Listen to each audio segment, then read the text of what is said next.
ओम आप्यायन्तु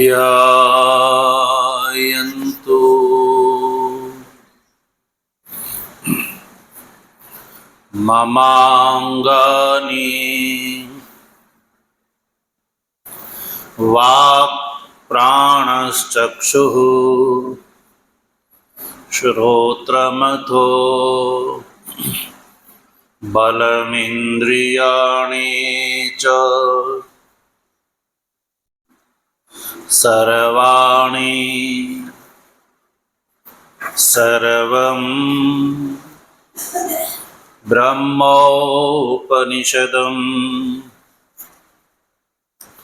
माहं ब्रह्म निराकुर्याम् मा ब्रह्म निराकरोद निराकरणमस्त्व निराकरणं मेस्तु तदात्मनि निरते य उपनिषत्सु धर्मा ते मयि सन्तु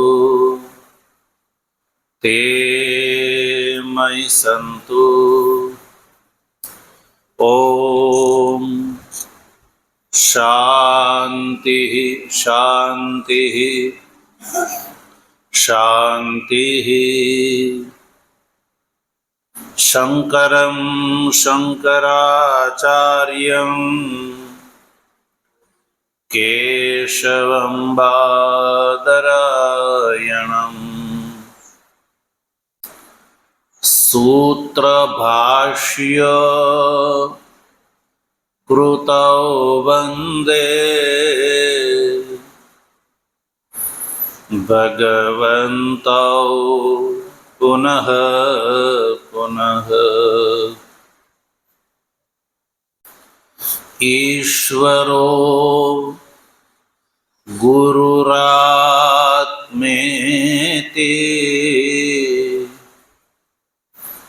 मूर्तिभेद विभागिने व्योमवद् व्याप्तदेहाय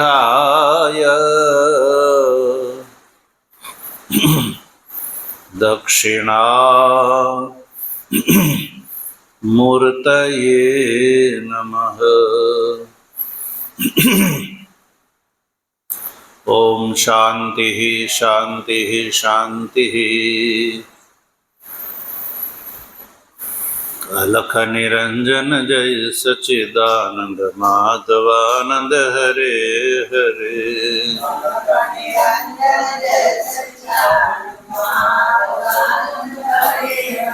हे अलख निरंजन जय सच्चिदानंद माधवानंद हरे हरे।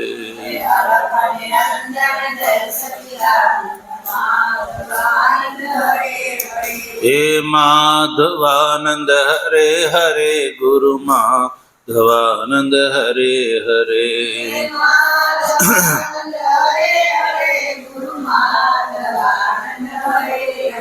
हे माधवानंद हरे हरे गुरु माधवानंद हरे हरे।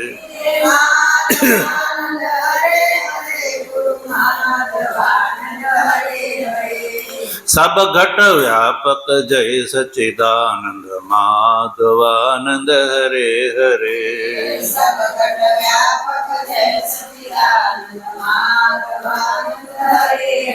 हे घट घट व्यापक जय सच्चिदानंद माधवानंद हरे हरे।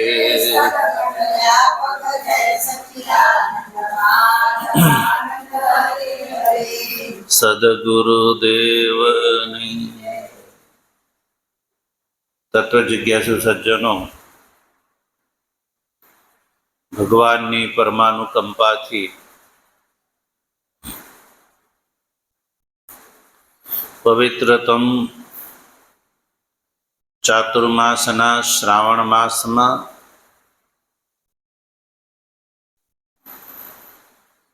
સામવેદની છાંદોગ્ય ઉપનિષદના 5મા અધ્યાયના 3ય ખંડથી લઈને 10મા ખંડ સુધીમાં ઉપલબ્ધ પંચાગ્નિ વિદ્યાના માધ્યમથી આ જીવની સંસારની ગતિઓનું વર્ણન છે કે જીવ ક્યાં ક્યાં ગતિ થાય છે જીવની એ ગતિઓનું વર્ણન આપણે શ્રવણ કરી રહ્યા છીએ.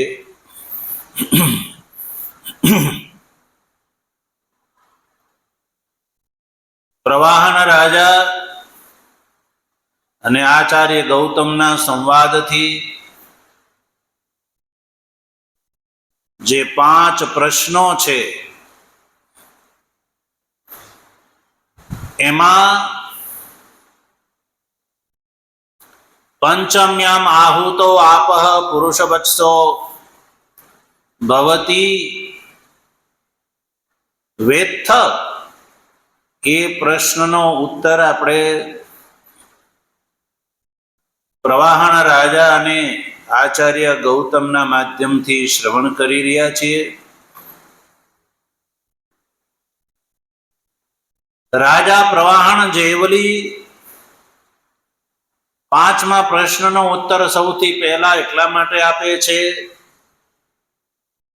કે એના માધ્યમથી અન્ય જે 4 પ્રશ્નોનો ઉત્તર દેવો સરળ થઈ જાય છે. યા તો એમ કહો કે 5મા પ્રશ્નની અંદર 4 પ્રશ્નનો અંતર્ભાવ થઈ જાય છે.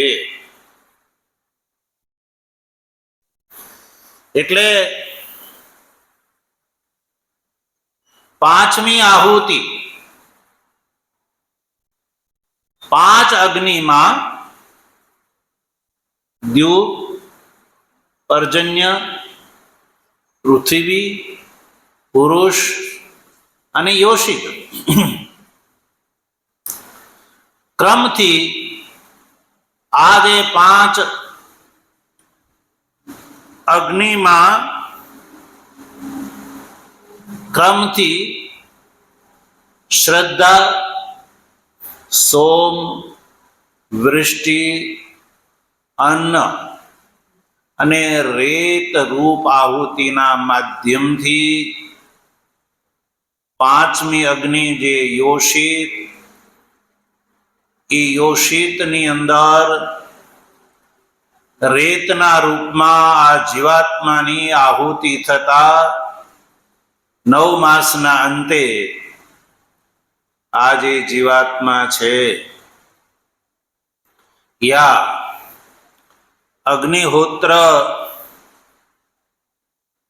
નો જે અપૂર્વ વિપરિણામ લક્ષણ જે કાર્યારંભ છે, અપ છે, એ પુરુષ સંજ્ઞાને આ રીતે ધારણ કરે છે.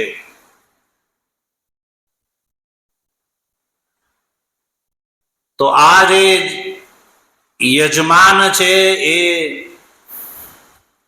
અગ્નિહોત્ર કરે છે અને જ્યારે એનું મૃત્યુ થાય છે અગ્નિહોત્રીનું, ત્યારે અગ્નિ સંસ્કાર થયા પછી આ જે જીવાત્મા છે એ અગ્નિહોત્ર આહુતિ દ્વારા જે હોમવામાં આવેલો જે દૂધ વગેરે સાધન જે શ્રદ્ધાપૂર્વક હવન કરવામાં આવ્યો છે, આહવની અગ્નિ, સમિધા, ધૂમ, અર્ચી, અંગાર અને વિસ્ફુલિંગ ભાવનાથી ભાવિત, કર્ત્રાદિ કારકથી ભાવિત, અંતરિક્ષ ક્રમથી ઉત્ક્રમણ કરીને એ સૌ પ્રથમ દ્યુલોકની અંદર પ્રવેશ કરે છે. કયા લોકમાં? દ્યુલોકમાં. અને દ્યુલોકમાં આહુતિ જે પ્રવેશ કરે છે તો એ સૂક્ષ્મભૂત અપસમવાયી હોય છે. એટલે સૂક્ષ્મ જે છે એવી અપની સાથે સમવાયી હોવાથી અપશબ્દ વાચ્ય અને શ્રદ્ધા હેતુક હોવાથી શ્રદ્ધા શબ્દ વાચ્ય જે છે એ આહુતિ જે છે એ દ્યુલોકની અંદર પ્રવેશ કરે છે. દ્યુલોક રૂપી દ્યુલોકની અંદર અગ્નિબુદ્ધિ કરી અને શ્રદ્ધા પુરસ્સર હોવાથી શ્રદ્ધાની સૌ પ્રથમ આહુતિ દ્યુલોક રૂપી અગ્નિની અંદર શ્રદ્ધાની આહુતિ એ આપણે પ્રથમ પર્યાયની અંદર જોઈ ચૂક્યા. જે પ્રથમ પર્યાયમાં ચતુર્થ ખંડના પ્રથમ પર્યાયમાં દ્યુલોકની અંદર અગ્નિબુદ્ધિ કરવાનું કહ્યું, આદિત્યની અંદર સમિધા દ્રષ્ટિ, રશ્મિની અંદર ધૂમ દ્રષ્ટિ, દિવસની અંદર અર્ચી દ્રષ્ટિ, ચંદ્રમાની અંદર અંગારા દ્રષ્ટિ અને નક્ષત્રોની અંદર વિસ્ફુલ્લિંગ દ્રષ્ટિ કરવાની કહી.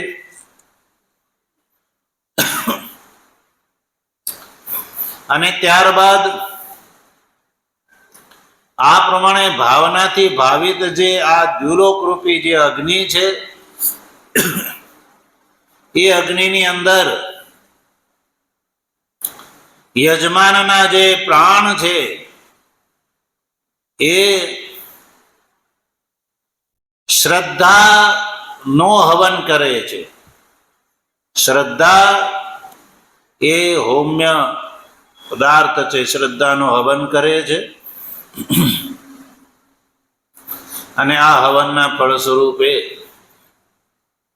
એ જે અગ્નિહોત્રી જે છે એ સોમો રાજા સંભવતી, દ્યુલોકની અંદર એ સોમ રાજા બને છે. સોમો રાજા ભવતી.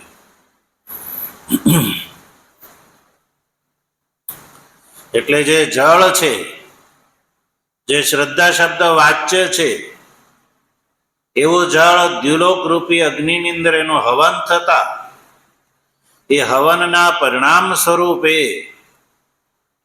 સોમો રાજા સંભવતી.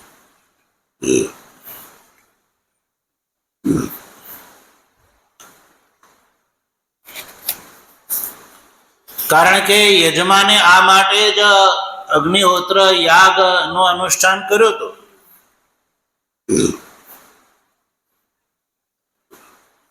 સોમ નો અર્થ છે દેવતાનું અન્ન. સોમ એટલે દેવતાનું એ અન્ન બને છે. કારણ કે ભાષ્યકાર લખે છે તદર્થમ હિ તહિ અગ્નિહોત્રમ હુતમ.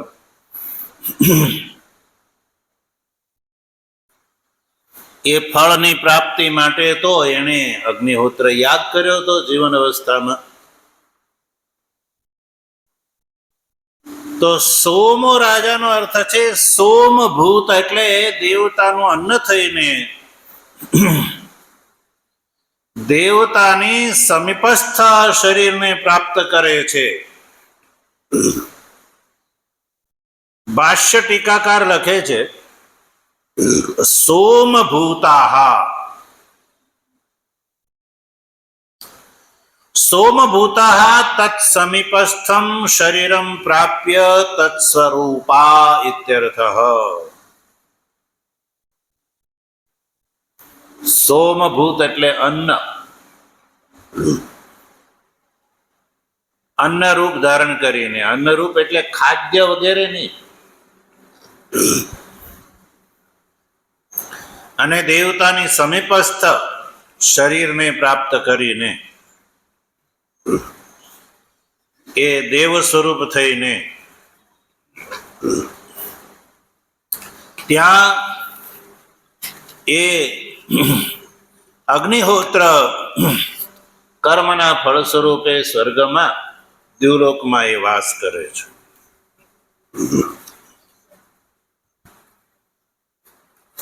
કારણ કે એ માટે જ એને હવન કર્યો હતો યજમાને સ્વર્ગનો લાભ લેવા માટે. અને જો આ જે યજમાનનો સોમભાવ જે છે એ ગતિ વગર સંભવ નથી. એટલે એની ગતિ બતાવવી જોઈએ. તો કયો આહુતિ પરિણામ પંચાગ્નિ સંબંધ ક્રમથી એ યજમાનની ગતિ બતાવી. ધૂમાદિ ક્રમથી ઉપાસકને માટે ઉત્તર માર્ગથી અને કર્મીને માટે ધૂમ માર્ગથી ગતિ બતાવી. ત્યારબાદ આપણે આગળ પર્જન્ય લોક જે 5મા ખંડનો પણ આપણે વિચાર કરી ચૂક્યા, જેમાં દ્વિતીય પર્યાયનું કથન છે, દ્વિતીય હોમનું કથન છે. પર્જન્ય લોક પ્રવાહન રાજા આચાર્ય ગૌતમને કહે છે કે પર્જન્યો વાવ ગૌતમ અગ્નિ. પર્જન્ય જે છે એની અંદર અગ્નિ બુદ્ધિ કરવાની કહી. વાયુની અંદર સમિધા દ્રષ્ટિ, પછી અભ્રમ એટલે વાદળની અંદર ધૂમ દ્રષ્ટિ, વિદ્યુતની અંદર અર્ચી દ્રષ્ટિ, અશની ની અંદર અંગારા દ્રષ્ટિ, અશની એટલે વજ્ર, વજ્રની અંદર અંગારા દ્રષ્ટિ, અને હ્રાદનય એ ગર્જનાની અંદર વિસ્ફુલિંગ દ્રષ્ટિ. તો સજ્જનો પર્જન્ય એટલે વરસાદ ના 5 અંગ છે.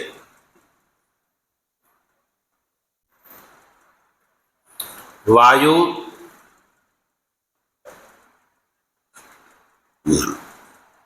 કારણ કે વાયુથી જ પર્જન્ય રૂપી અગ્નિ જે છે એ પ્રજ્વલિત થાય છે.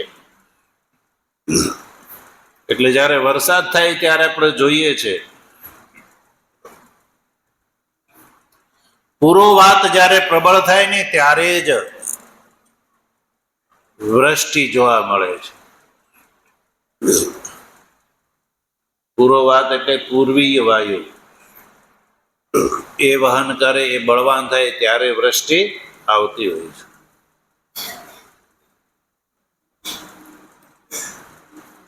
અને પછી અભ્રમ બાદળ હોય તો જ આપણે જાણીએ કે વરસાદ હવે આવશે. વાદળ પણ જોઈએ, એટલે એની અંદર ધૂમ દ્રષ્ટિ. પછી વીજળીના કડાકા ભડાકા થતા હોય છે કે નહીં, વિદ્યુત, એની અંદર અર્ચી દ્રષ્ટિ, પ્રકાશની સમાનતા હોવાના કારણે. અશની વજ્રની અંદર અંગારા દ્રષ્ટિ, અને ગર્જનાની અંદર વિસ્ફુલિંગ દ્રષ્ટિ.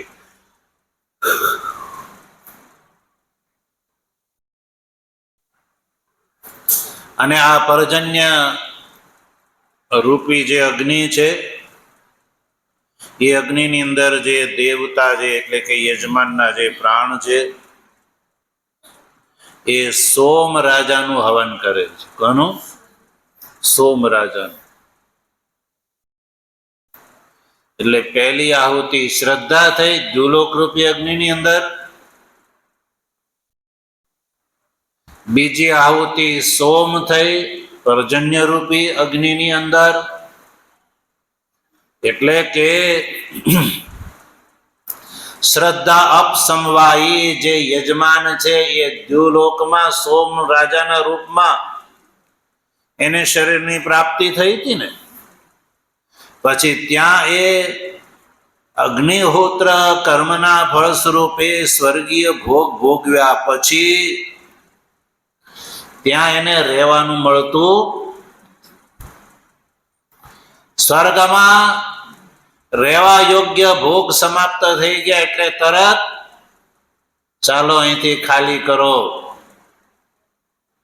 ત્યાં એક ઘડી પણ રહેવા દેશે. જેમ અહીંયા જીવનું મૃત્યુ થઈ જાય છે ત્યારે કોઈ ઘરે રાખે છે, એવી રીતે ત્યાં પણ સ્વર્ગમાં પણ રહેવા યોગ્ય જે છે કર્મનું ફળ સમાપ્ત થઈ ગયું એટલે ત્યાંથી પણ દેવતાઓ હાંકી કાઢે છે કે ભગો અહીંયાથી. તો પછી ત્યાંથી એ ક્યાં જાય છે? આગળ એની ગતિ પર્જન્ય લોકમાં આવે છે. ક્યાં આવે છે? પર્જન્ય લોકમાં. એટલે પર્જન્યની અંદર ઉપાસના માટે અગ્નિ બુદ્ધિ કરી અને આ માધ્યમથી જીવાત્માની ગતિ જે છે એ પણ જણાઈ આવે છે. પર્જન્ય લોકની અંદર એનો હવન થાય છે અને એ પર્જન્યની આહુતિના ફળ સ્વરૂપે તસ્યા આહુતે વર્ષમ સંભવતી. 5મા ખંડની બીજી કંડિકાના અંતમાં આ વાત કહી કે તસ્યા આહુતે પર્જન્ય રૂપી અગ્નિની અંદર સોમ રૂપી આહુતિના ફળ સ્વરૂપે વર્ષમ સંભવતી, એટલે કે વર્ષા વૃષ્ટિ થાય છે. શું થાય છે? વૃષ્ટિ થઈ છે. એટલે બીજા પર્યાયમાં સોમરૂપથી પરિણીત જે થઈને પર્જન્ય રૂપી અગ્નિને પ્રાપ્ત કરીને એ વૃષ્ટિના રૂપમાં બદલી જાય છે. સ્વર્ગમાં જે સોમના રૂપમાં હતો, દ્યુલોકમાં જે સોમના રૂપમાં હતો, એ પછી પર્જન્ય લોકની અંદર વૃષ્ટિના રૂપમાં બદલી જાય છે.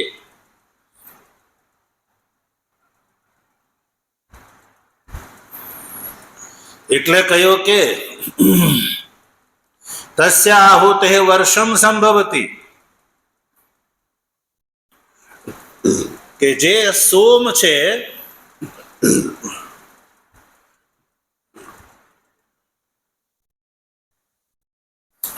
એ જ વૃષ્ટિના રૂપમાં પરિણિત થઈ જાય છે. એટલે પહેલેથી ચાલે આવતું શ્રદ્ધા રૂપી જે આપ છે, શ્રદ્ધા રૂપી જે આપ છે એ દ્યુલોક રૂપી અગ્નિની અંદર સોમના આકારમાં પરિણિત થઈ ગયું અને એ જ યજમાન ઉપલક્ષિત જે પ્રાણ છે એ દ્વિતીય પર્યાય એટલે બીજા પર્યાયમાં એટલે કે પર્જન્ય રૂપી અગ્નિને પ્રાપ્ત કરીને એ વૃષ્ટિના રૂપમાં પરિણિત થઈ જાય છે.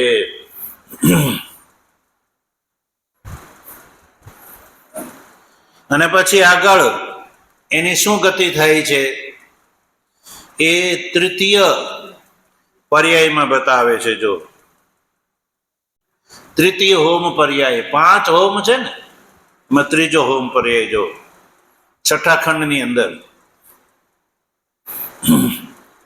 પૃથ્વી વાવ ગૌતમ અગ્નિ તસ્યા સંવત્સર એવ સમિત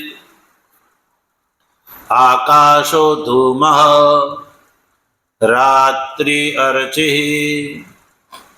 દિશો અંગારા અવાંતર દિશો વિસ્ફુલ્લિંગાઃ તસ્મિન એતસ્મિન અગ્નૌ દેવા વર્ષમ જુહ્વતિ તસ્યા આહુતેઃ અન્નમ સંભવતી. તૃતીય હોમ બતાવ્યો. હોમ કહો, યજ્ઞ કહો, એ બધું એક છે. એટલે તૃતીય યજ્ઞ. તૃતીય યજ્ઞનું અધિકરણ છે પૃથ્વી. શું છે? પૃથ્વી. એટલે પૃથ્વીની અંદર અધિકરણ એટલે અગ્નિ દ્રષ્ટિ બતાવી. એટલે કહ્યું કે પૃથ્વી વાવ ગૌતમ અગ્નિ. પ્રવાહન રાજા આચાર્ય ગૌતમને કહે છે કે હે ગૌતમ, તૃતીય અગ્નિમાં પૃથ્વી જે છે એની અંદર અગ્નિ બુદ્ધિ કરવાની છે. પૃથ્વી જે છે એ અગ્નિ છે.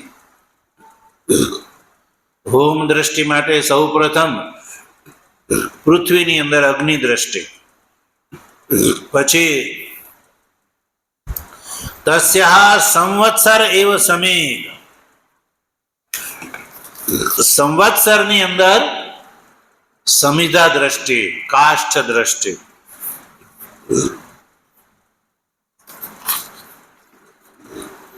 કેમ?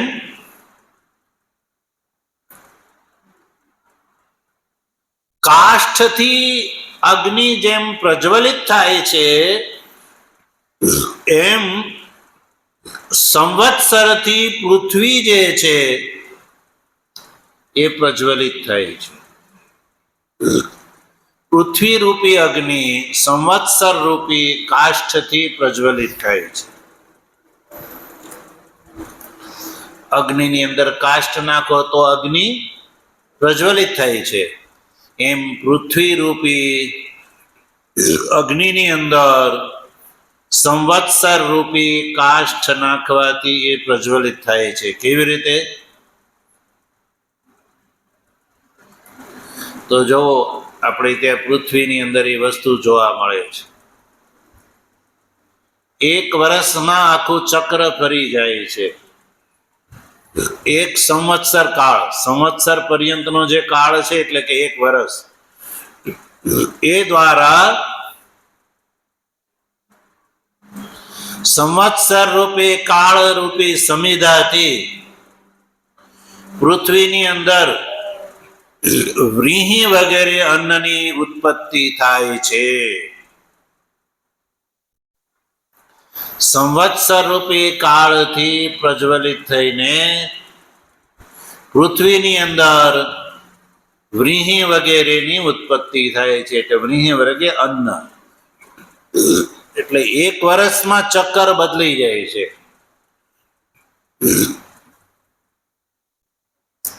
એક વર્ષમાં શિયાળો, ઉનાળો અને ચોમાસું, આ 3 ઋતુ આવે છે.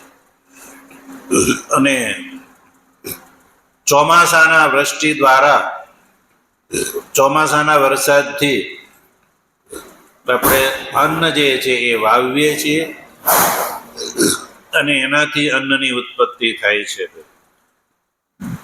એટલે આપણે જોઈએ છીએ કે ગમે તે વસ્તુ ગમે ત્યારે વાવવાથી ઉગતી નથી, સારી થતી નથી. એનો એક નિશ્ચિત કાળ હોય છે, ત્યારે જ એ સારી પેઠે ઉગે છે. એટલે સંવત્સર રૂપી કાળથી સમિધ પ્રદીપ્ત થઈને પૃથ્વીની અંદર વિહી આદિ રૂપ અન્નની ઉત્પત્તિ થાય છે. એટલે સંવત્સરની અંદર, સંવત્સર એટલે કાળ, કાળની અંદર જે છે એ સમિધા દ્રષ્ટિ બતાવે. પછી આકાશો ધૂમ, આકાશ જે છે એની અંદર ધૂમનું દર્શન કરવાનું ઉપાસકે. આકાશની અંદર ધૂમ દ્રષ્ટિ. કેમ? આકાશ જે છે એ શું ધુમાડો છે? તો કે હા, ધુમાડો જે છે એ અગ્નિમાંથી ઉઠી અને ઉપર તરફ જાય છે કે નહીં? અગ્નિમાં. એવી રીતે પૃથ્વી રૂપી અગ્નિથી ઉત્થિત થઈને ઉપર જોવો તો આકાશ દેખાય છે. શું દેખાય છે? આકાશ. પૃથ્વીની ઉપર શું દેખાય છે? આકાશ. અને ધુમાડો જે છે પણ એ પણ અગ્નિની ઉપર હોય છે, ઉપર તરફ જાય છે. એમ આકાશ જે છે એ પણ પૃથ્વી રૂપી અગ્નિની ઉપર દેખાય છે. એટલે એટલી સાદૃશ્યતાના કારણે આકાશની અંદર ધૂમ દ્રષ્ટિ કહી. પછી રાત્રિ અર્ચિ, રાત્રિની અંદર અર્ચિ દ્રષ્ટિ.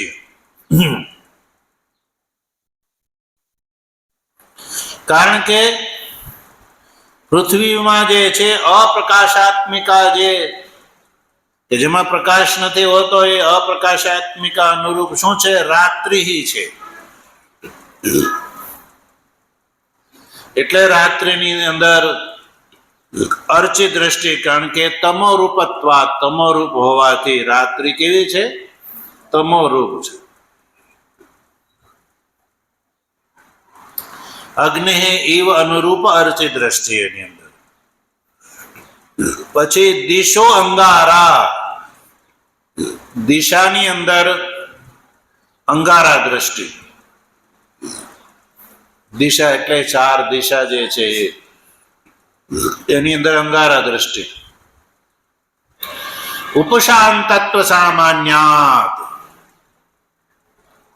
ઉપશાંતિ બેમાં છે. દિશા જે છે એમાં તે ઉપશાંતિ સમાપ્તિ, એમ અંગારા જે છે એ પણ અગ્નિની ઉપશાંતિ થતા જ અંગારા ઉત્પન્ન થાય છે. પહેલા અંગારા હોતા.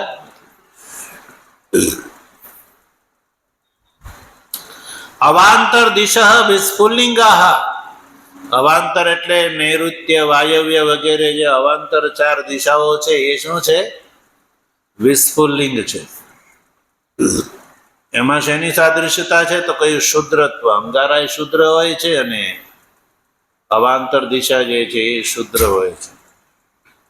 એટલે ક્ષુદ્રત્વની સમાનતાના કારણે. તો સજ્જનો, આ જે પૃથ્વી જે છે એ તૃતીય અગ્નિ, અગ્નિ યજ્ઞની બધા જ અંગો જે છે ઘટાવી દીધા પૃથ્વી રૂપી અગ્નિની અંદર. હવે એની અંદર હોમ બતાવે છે. તસ્મિન એતસ્મિન અગ્નૌ દેવા વર્ષમ જુહવતી. આ જે પૃથ્વી રૂપી જે અગ્નિ છે એ પૃથ્વી રૂપી અગ્નિની અંદર દેવા એટલે કે યજમાનના પ્રાણ જે છે એ વર્ષમ જુહવતી, એટલે કે વર્ષનો અર્થ છે વૃષ્ટિ. વૃષ્ટિનું હવન કરે છે. વૃષ્ટિ જે છે એ હવ્યમાન પદાર્થ છે. તો પહેલા પર્યાયમાં શ્રદ્ધા રૂપી શ્રદ્ધાનો હવન, બીજા પર્યાયમાં સોમનો હવન, અને આ ત્રીજા પર્યાયમાં એટલે કે પૃથ્વી રૂપી અગ્નિની અંદર વૃષ્ટિનો હવન. વૃષ્ટિ એટલે વરસાદ. વરસાદનો હવન થાય છે. વૃષ્ટિ થાય છે ત્યારે વરસાદ શેમાં પડે છે? પૃથ્વી ઉપર વરસે છે. વરસાદ પૃથ્વી પર વરસે છે. એટલે જેમ મુખ્ય જે યજ્ઞ હોય છે એની અંદર જેમ હવ્ય પદાર્થ પડે છે પ્રક્ષેપ કરવાથી, એમાં પૃથ્વી રૂપી અગ્નિની અંદર વૃષ્ટિનો હવન થાય છે.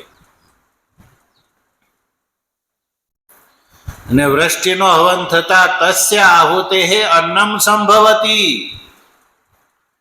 પછી એ વૃષ્ટિ રૂપી પૃથ્વીની અંદર વૃષ્ટિ રૂપી આહુતિના ફળ સ્વરૂપે અન્નમ સંભવતી, અન્નની ઉત્પત્તિ થાય છે. શેની? અન્નની. જો વરસાદ ન હોય તો અન્ન થાય છે.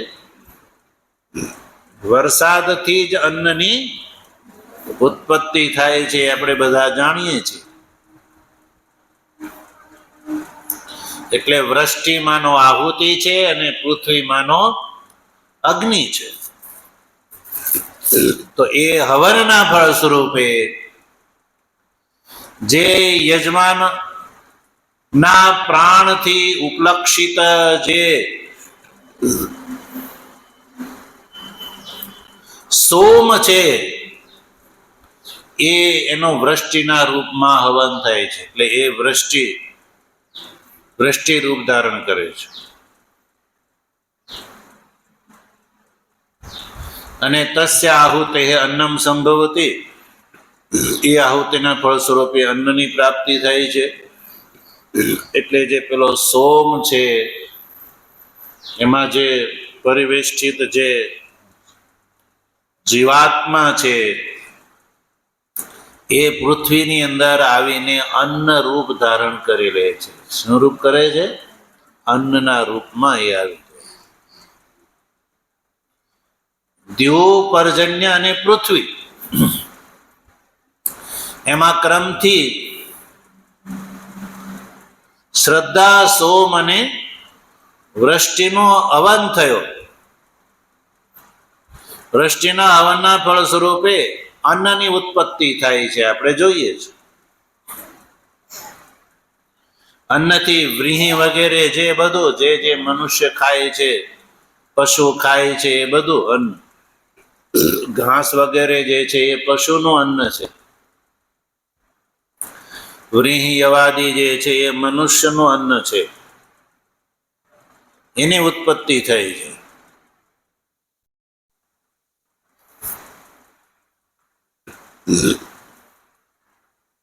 તો સજ્જનો, આ રીતે આપણે છઠ્ઠા ખંડની અંદર તૃતીય હોમ પર્યાય જે છે એનો વિચાર કર્યો.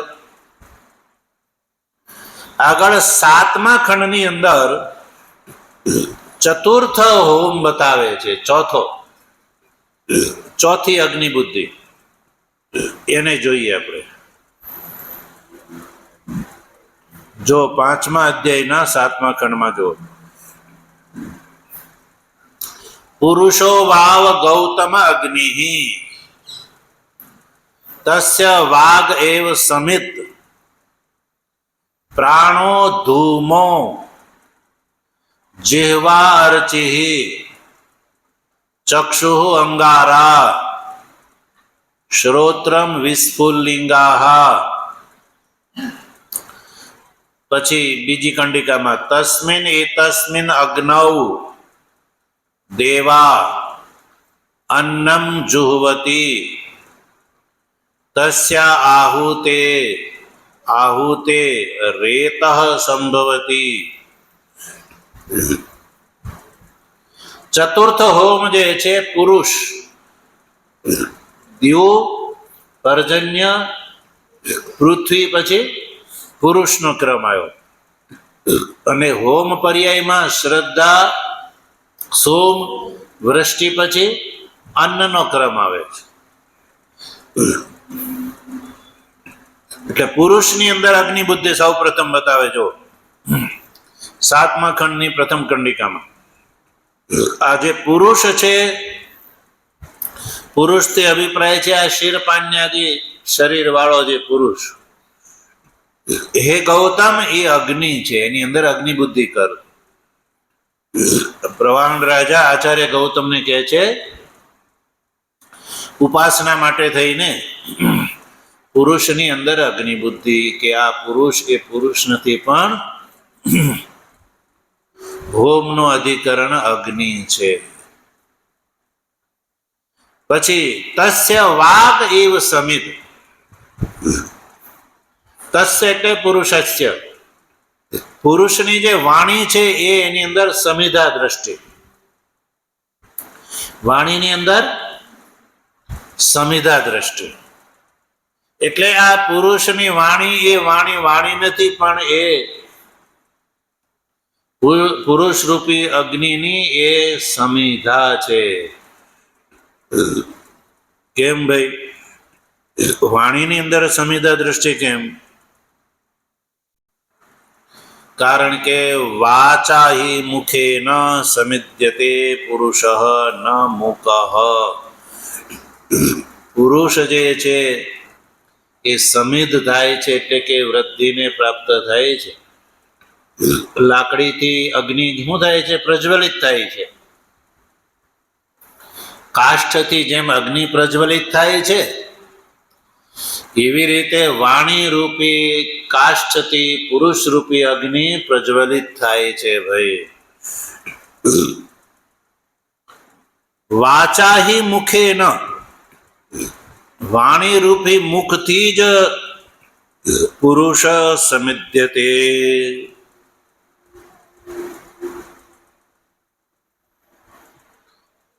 જો મુખ એટલે કોઈ બધિર પુરુષ હોય, ચૂપચાપ બેઠો હોય તો કોઈ એને ઓળખશે? ચૂપચાપ બેઠો હોય યા મૂક જ હોય, બેરો હોય, મૂંગો હોય, તો એને કઈ ઓળખશે? તો મહિમા શેના કારણે વધે છે પુરુષની? વાણીના દ્વારા. આ વાણી જે છે એ પુરુષની મહિમાને વધારે છે અને એની મહિમાને ઘટાડે પણ છે.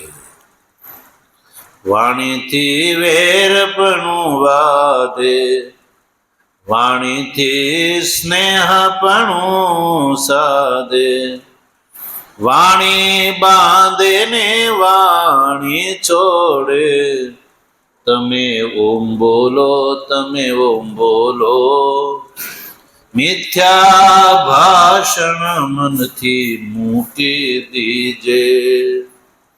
તો વાણી જે છે એ પુરુષને પ્રદીપ્ત કરવામાં કારણ છે.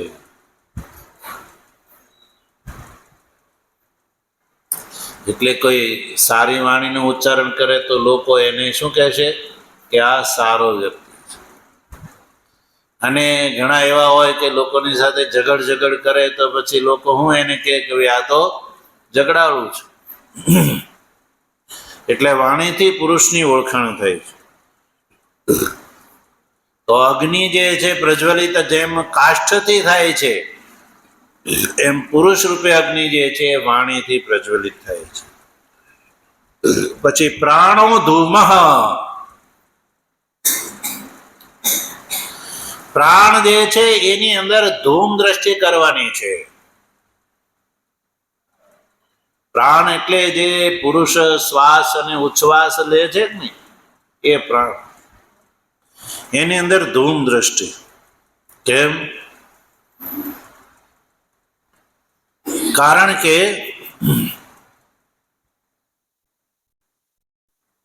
ધુમાડો જે છે એ જેમ અગ્નિમાંથી ઉપરની તરફ ઉઠે છે, એવી રીતે પુરુષ રૂપી અગ્નિ ના મુખમાંથી ધૂમ જે છે પ્રાણ નીકળે છે. એટલે એ સદૃશ્યતાના કારણે મુખાત નિર્ગમનાથ, મુખથી નિર્ગમન થવાના કારણે પ્રાણની અંદર ધૂમ દ્રષ્ટિ. પછી જીહવા અર્ચિ, જીભની અંદર અર્ચિ દ્રષ્ટિ. પુરુષની જે જીભ છે, જીભ નહીં પણ અર્ચિ છે. કેમ? લોહિતત્વાત. અર્ચિ છે એ લાલ હોય છે અને પુરુષની જીભ છે એ લાલ હોય છે. એટલે લોહિતત્વના સાદૃશ્યતાના કારણે જીભની અંદર અર્ચિ દ્રષ્ટિ. ઉપાસકને માટે. કોને માટે? ઉપાસકને માટે. પણ આપણે ઉપાસના કરતા આપણે તો જીવની ગતિ ને ધ્યાનમાં રાખીને આપણે આ પ્રકરણનો વિચાર કરી રહ્યા છીએ. પછી ચક્ષુ અંગારા. ચક્ષુની અંદર અંગારા દ્રષ્ટિ. પુરુષની ચક્ષુમાં અંગારા દ્રષ્ટિ, એટલે કે પુરુષની ચક્ષુ એ ચક્ષુ નથી પણ અંગારા છે. જેમ ભાસ આશ્રયત્વા. ભાસ એટલે પ્રતીતિનો આશ્રય હોવાથી.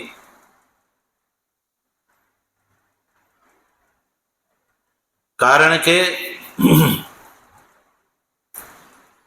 ચક્ષુ જે છે એના દ્વારા કોઈ વસ્તુની પ્રતીતિ એના દ્વારા થાય છે, દેખાવાથી. એટલે ભાસનો આશ્રય અને પ્રકાશનો આશ્રય હોવાના કારણે. ભાસનો અર્થ છે પ્રકાશ. પ્રકાશનો આશ્રય હોવાને કારણે ચક્ષુ. ચક્ષુ ન હોય તો દેખાય, અને ચક્ષુથી જે દેખાય છે એ પ્રકાશથી દેખાય છે.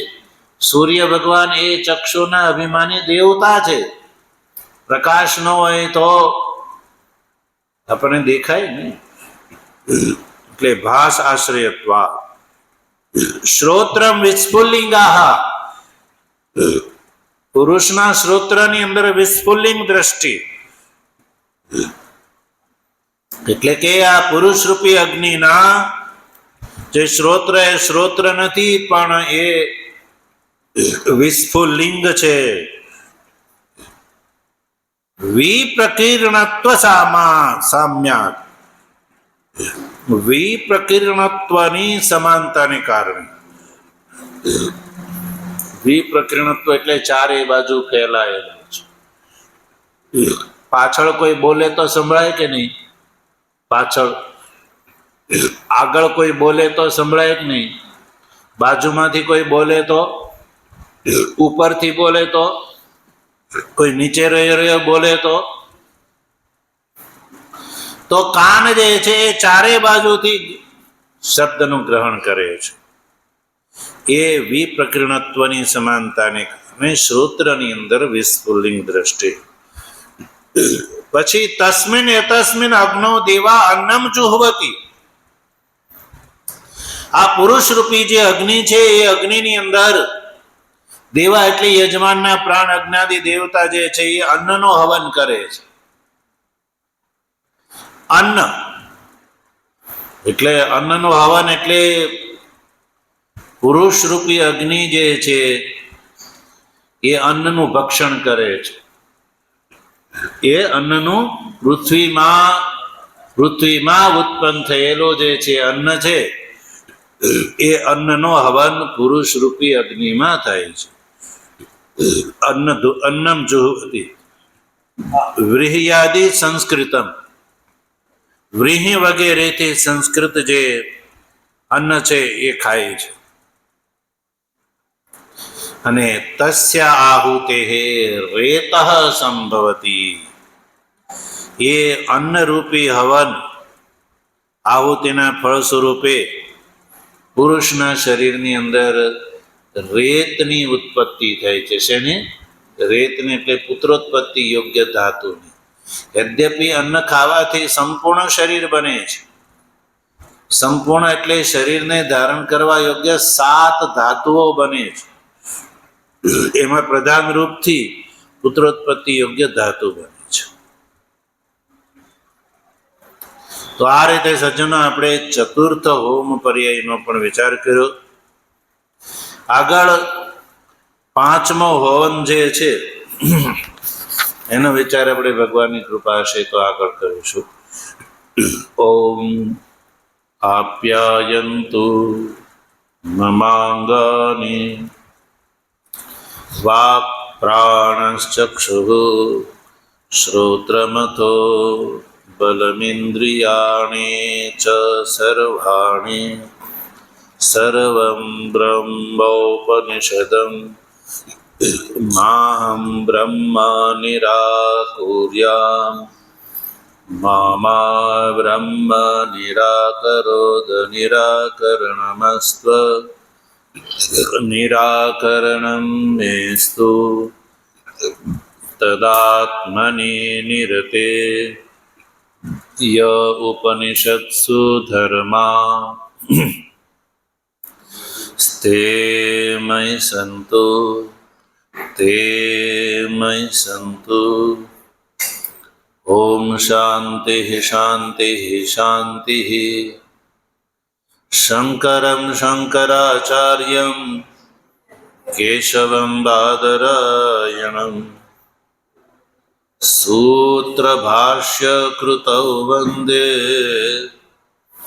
ભગવन्तौ પુનઃ પુનઃ.